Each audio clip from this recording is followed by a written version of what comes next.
On considère deux points distincts, on va chercher une équation de la droite passant par ces deux points. Alors on suppose que leurs abscisses sont différentes, parce que si leurs abscisses sont semblables, la droite est verticale, et à ce moment-là, l'équation de cette droite, c'est x égale xa, ou x égale xb.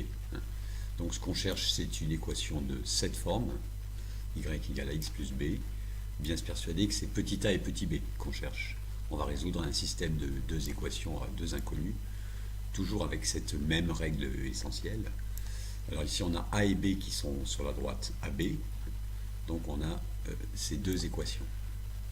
Alors on va faire passer petit a xa à gauche ici, pour pouvoir exprimer b tout seul, voilà.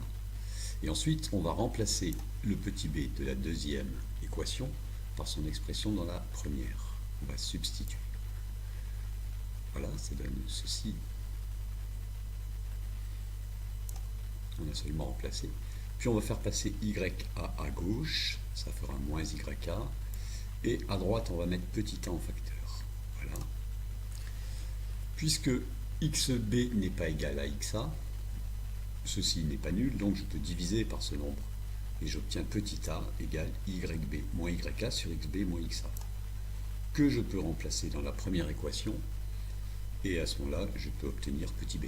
Donc j'ai résolu mon problème, trouver une équation de la droite AB.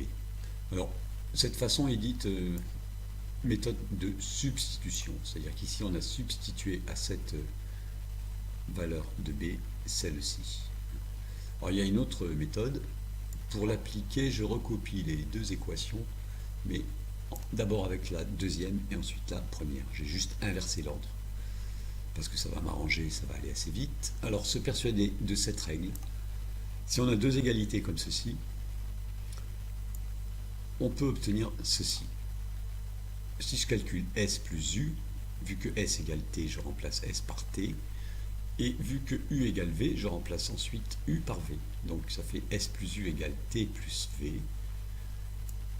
C'est-à-dire, si je fais la somme à gauche, j'obtiens évidemment la même que la somme à droite. Bon, on peut dire aussi que c'est bien évident. Alors, ça marche aussi avec des soustractions, de la même façon. Si S égale T et U égale V, S moins U égale T moins V. Et j'applique ça à mes deux équations ici. Alors, à gauche, ça va faire YB moins YA égale, à droite, A fois XB moins A fois XA. Puis quand je mettrai petit a en facteur, j'obtiendrai exactement la deuxième équation ici. Donc ça, c'est la méthode dite de combinaison. Alors ici, il semble qu'elle va beaucoup plus vite, oui, mais ce n'est pas toujours le cas. Si avec ces équations ici, j'avais eu 3b à la deuxième, j'aurais dû multiplier la première par 3. 3YB égale 3AXB plus 3B avant de soustraire. Donc ce n'est pas toujours plus simple par combinaison. L'essentiel, c'est de maîtriser au moins une des deux façons. L'essentiel ici, c'est surtout cette formule qu'on a obtenue dans les deux méthodes, qui donne le coefficient directeur de la droite AB en fonction des coordonnées de A et de B. Bon, évidemment, quand la droite AB n'est pas verticale. Alors on donne maintenant une illustration de cette formule petit a égale YB moins YA sur XB moins XA. Alors ici on a tracé une droite AB d'équation Y égale AX plus B, et on a déjà vu cette figure dès le début, c'est-à-dire que quand X augmente de 1, Y augmente de petit a.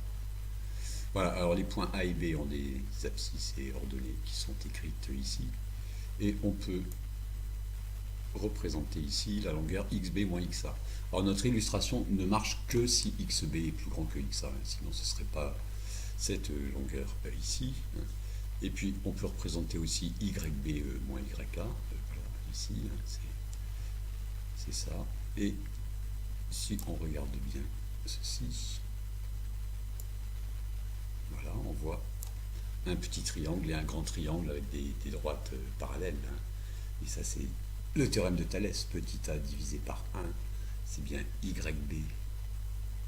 On ne voit pas tout à fait le YA ici. YB moins YA divisé par XB moins XA.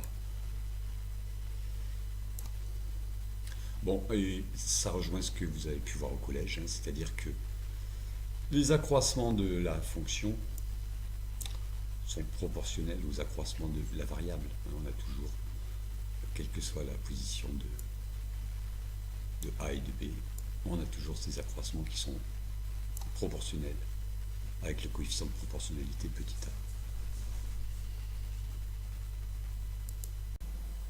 a. Deux derniers détails.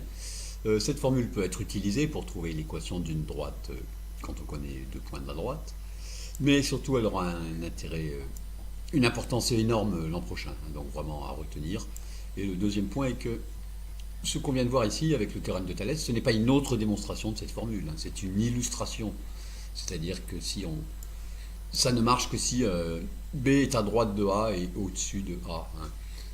Si je mets B ici, voilà, la longueur ici c'est plus YB moins YA, c'est YA moins YB. La longueur ici ce n'est plus petit a, c'est moins petit a, parce que ici on a petit a qui est négatif, on a un coefficient directeur qui est négatif.